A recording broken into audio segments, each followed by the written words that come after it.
சீர்காழியில் விபத்தில் உயிரிழந்த துப்புரவு தொழிலாளருக்கு நிவாரணம் மற்றும் அவரது குடும்பத்தில் உள்ளவர்களுக்கு அரசு வேலை வழங்கக் கோரி சாலை மறியல் போராட்டத்தில் ஈடுபட்டனர்.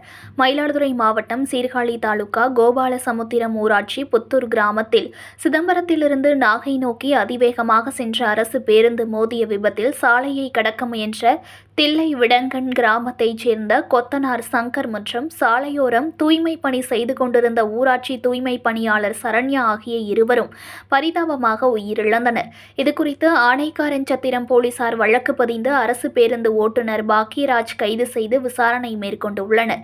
இந்த நிலையில் பணியின் போது உயிரிழந்த தூய்மை பணியாளர் சரண்யாவிற்கு இழப்பீடாக 10 லட்சம் ரூபாய் நிவாரணம் வழங்க வேண்டும், அவரது குடும்பத்தில் உள்ள கணவருக்கு அரசு வேலை வழங்க வேண்டும் என்பதை வலியுறுத்தி ஏஐடியூசி மாவட்ட செயலாளர் ராமன் தலைமையில் இந்திய கம்யூனிஸ்ட் கட்சியினர் மற்றும் இறந்த சரண்யாவின் உறவினர் சீர்காழி அரசு மருத்துவமனைக்கு முன்பு சாலை மறியல் போராட்டத்தில் ஈடுபட்டனர். தகவல் அறிந்து வந்த சீர்காழி போலீசார் மற்றும் சீர்காழி வட்டாட்சியர் கோரிக்கைகள் குறித்து உரிய அதிகாரிகள் மூலம் நடவடிக்கை எடுப்பதாக உறுதியளித்ததை அடுத்து போராட்டத்தை கைவிட்டு கலைந்து சென்றனர்.